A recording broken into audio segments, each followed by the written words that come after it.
Fletcher, Tamo over there. Hello. And in between us, the 1975. Yay, welcome. Hey, thank you. And Thank look you at this. so much for being here. Look at this. I wore these pants because I knew really? I could be in the band tonight. DMs as well. Yeah, They're so cute, aren't they? I like them. Yeah, these are kind of the dumb ones, though. These look way cooler. What? That's Yours just look kind of obvious, though, isn't What's it? going on? I've got Don't ask him that. I've got special. DMs. I've got special him that. shoes. No, they are. They're not They like are. fake. Maybe you I just don't need to think. tighten the bottom. Don't give him advice on his shoes. This is Shoes are XL102's fun. Who Wore It Best segment with the 1975. Exactly, and I won. Welcome to Richmond. Congratulations on everything, by the way. Thank you. On getting here, getting to Richmond. It took us long enough. It took us ages to get to America because all of our planes got cancelled. We had to miss one of our shows out here. You got our Is- friends down the street. You guys are going back down there tomorrow. Yeah, right? we're going to go and try and make up for it. Do some acoustic stuff.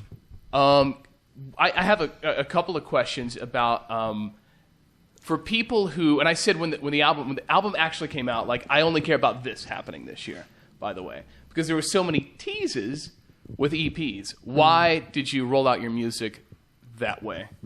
To do EPs first for so long? So we could have a fan base. So we knew that we weren't like getting, we weren't going to get, because we weren't like a big industry band and we like signed to a tiny label and stuff. We knew that we weren't going to get necessarily hyped or we weren't going to get like the hipster press behind us. So we just wanted to have enough material for people to like really invest in before we provided them with an album that was, you know, it wasn't just like, we weren't just doing an album. That album kind of spans like 5 years of our lives. So. Did that help you kind of control the story of the band and kind of build your own way? A little bit, yeah, it did. Well, it gave people like a prelude to the album. But I think people talk. There's so much conjecture, so much stuff about us being like an overnight success.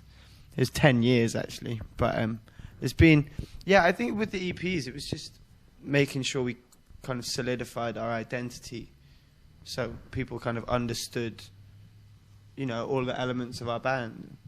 What was the reaction? Well, I should maybe phrase it like this. Was the 10 years worth it when you got the call over the summer to open for that band, the Rolling Stones? Yeah. It's stuff like that that makes you like, appreciate it. I think this whole year's been kind of worth it. Not just the Stones show in the summer. We've had a lot of great festivals and great sold-out shows over here and all that kind of stuff. It's been strange, surreal events kind of joined together by telling people about those events. So, there's been a few moments where it's just been like, Jesus, We didn't mean for any of this to happen, really, so it's all a bit... It was a bit daunting initially, but now it's quite amazing the way things have taken off. Are you settling in with that, though, or is it too much at times? It's too much right now. Yeah. Sometimes... Just in this scenario. It was the boots, wasn't it? Yeah, no. You doing that. That ruined this entire interview. Exactly. Way to be.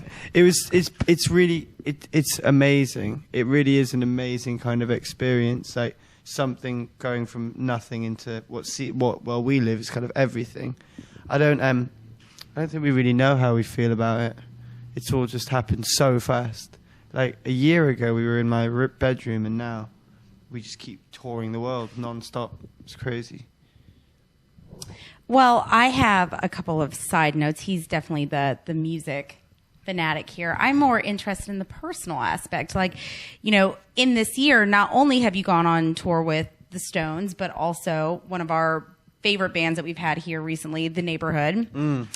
And you are all very attractive young gentlemen. But when you have I like Jesse Rutherford next door, is it a bit of a challenge with the girls? No. Or do they come flocking to you? I think they like the duality of both, where they've been presented with. I didn't know both. you guys were into that. Well, it depends. It totally depends, Realize that this was guy's an got a option. neighborhood thing on his arm. You got a neighborhood thing on there. We love the Neighborhood. Those shows were just funny. I mean, we never thought about our band being that kind of band, a band that was kind of, I suppose, objectified a little bit and turned into these kind of I don't know. There's a lot of girls into our band, and there's certainly a lot of girls into the neighborhood. So when we went on tour, it was crazy. And me and Jesse did become some kind of... It was a bit of a battle of the egos. Yeah, but you got the accent over Jesse, so that gives you like an edge. But we were opening up for them over here, and in January they're opening up for us in the UK. Well, I'm going to figure out a party for the both of you guys to come play. That sounds fun. That's my whole goal for 2014. Cool. But also, I read the little factoid about how you got the name the 1975, and so now I want to put you on the spot. It's from a book of beat poetry. Is that right? Am I right with that? Yeah.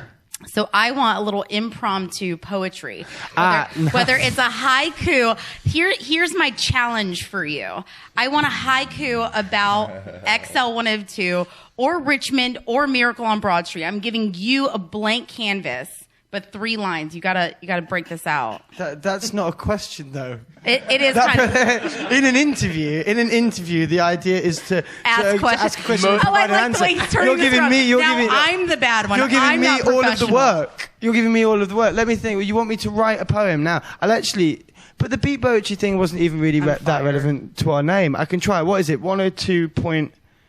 Really? You don't even know who you're playing for tonight? That sounds really, really bad. Who's not professional now? Have you ever tried to go on a radio tour? It's like alphabet spaghetti. Everybody's 102 XL.1455.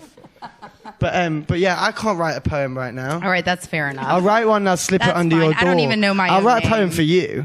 Definitely. All right. I gotta go. All right, live from the National, it's XL102 with the 1975. Thank you so much. Yeah, you're welcome. Thank you. Cheers.